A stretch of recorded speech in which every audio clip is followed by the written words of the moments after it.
Effectivement, afin de respecter les délais selon l'entente avec la fabrique, nous avons fait une assemblée spéciale là, pour procéder à l'achat de l'Église. Et d'ailleurs, dans la vidéo que vous allez voir de l'assemblée, pas voir, mais entendre, excusez, on a tout nommé là, sur 2 pages et demie toutes les conditions et toutes les consultations qu'il y avait eu depuis 2018 pour cette acquisition-là. Toutes les démarches et explications qu'on a faites auprès des citoyens et citoyennes là, depuis ce temps-là. Malheureusement, la pandémie, au moment où on a pris la consultation publique, on n'avait aucune permission d'aller à ce moment-là en référendum là, de quoi que ce soit. OK? Puis par la suite, en plein milieu de la consultation publique, là, il est arrivé une petite. Le gouvernement a sorti une nouvelle condition qui disait que peut-être qu'on pourrait aller en référendum avec beaucoup de spécialités, beaucoup de choses qui auraient dépassé les délais du 1er septembre. Donc à ce moment-là, nous, on a tout simplement continué notre consultation publique. On a demandé aux gens de voter sur le site Internet de la municipalité. D'ailleurs, sur le site Internet de la municipalité, on avait envoyé, nous, un pamphlet écrit à tout le monde, à tous les citoyens et citoyennes. Et à ce moment-là, ils devaient le consulter et aller sur le site de la municipalité pour tout voir les détails des dépenses, tout énuméré un par un. Fait que tout était déclaré au niveau des dépenses. Et ces dépenses-là, ce n'étaient pas des chiffres en l'air, parce que c'était tous des chiffres qu'on a pris selon notre ingénieur qu'on avait engagé au début de l'année pour faire sortir quels seraient les coûts de réparation à l'intérieur de l'Église possible. Donc, on avait un total de 206 000 qu'on a détaillé sur notre site Internet au complet. Fait que tout le monde, à ce moment-là, avait tout accès à tous les chiffres au complet. Donc, nous, on a fait 5 semaines de consultation publique, alors que la loi nous en demandait seulement que 2 semaines de consultation publique. Mais à cause que c'était pendant la période estivale, on a préféré prolonger à 5 semaines pour donner justement la chance aux gens qui étaient partis 2 semaines en vacances, puis 2 semaines s'arrêter dans la même période. Bien, il y avait encore 2 autres semaines par la suite pour répondre quand même aux commentaires là-dessus. Fait qu'on a donné 5 semaines en tout là-dessus.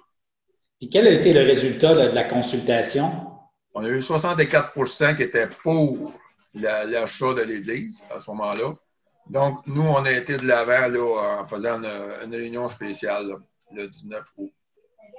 À ce moment-là, il y a un vote qui a été pris au sein du conseil municipal.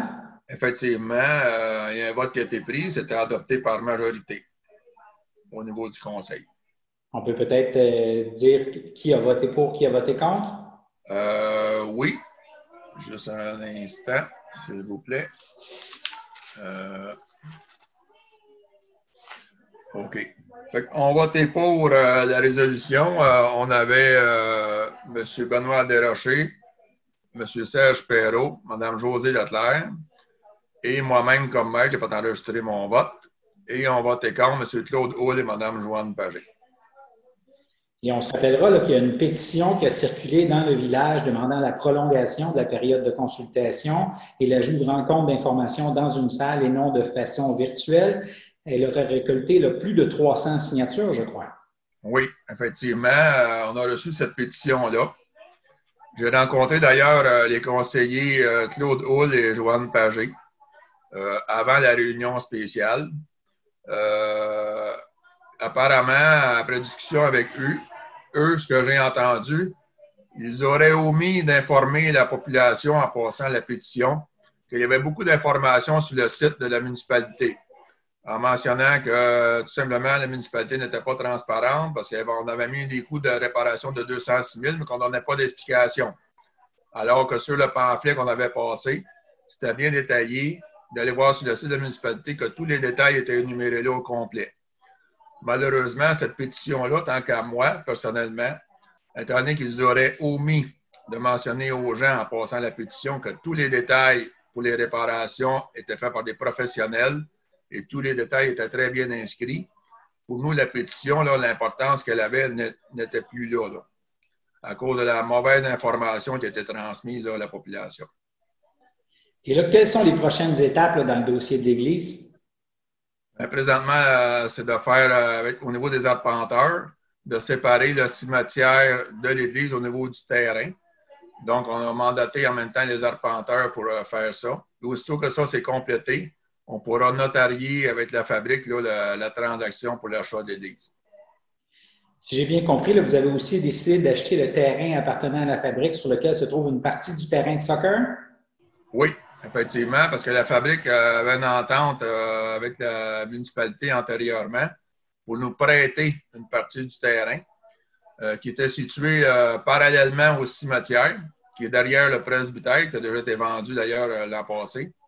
Fait qu'à ce moment-là, parce que sinon, on perdait la moitié de notre terrain de soccer si on n'en faisait pas l'acquisition en même temps. Puis ça, est-ce qu'on peut dire combien ça a coûté à la municipalité pour l'achat de ce terrain-là? C'est tout compris avec l'Église pour un gros montant de 1 $.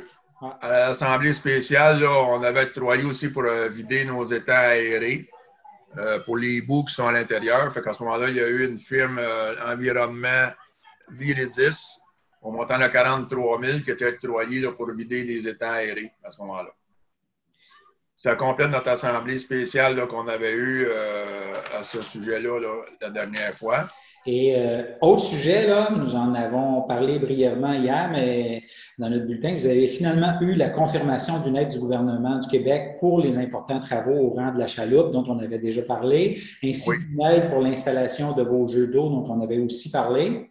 Effectivement, on a eu une aide pour le rang de la chaloupe que Mme la ministre Caroline Proulx, ministre du Tourisme, et en même temps, nouvelle ministre de la région Lanaudière, nommée la semaine dernière d'ailleurs, qu'on l'a félicité en passant à ce moment-là. Donc, on a une aide d'environ 800 000 $ pour la réfection du rang de la chaloupe, dont le rang de la chaloupe va coûter 1 471 686 plus les taxes à ce moment-là.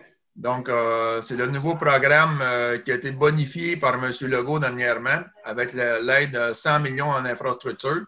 Donc, on a eu une bonification sur la subvention pour faire les chemins en même temps. Donc, on a présenté notre projet juste à temps, on était prêt pour ça.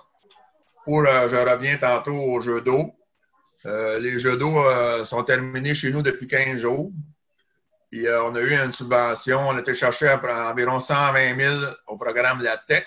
La TEC, c'est un retour de taxe du programme Canada-Québec, qui est sur un budget de 4 ans.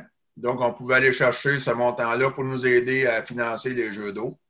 Ce qui fait qu'à la fin, pour les jeux d'eau, il n'y aura pas d'emprunt au niveau de la municipalité pour ce projet-là. On va réussir avec les subventions à le faire. Et on n'a pas pénalisé au niveau des taxes nos citoyens, nos citoyennes là-dessus.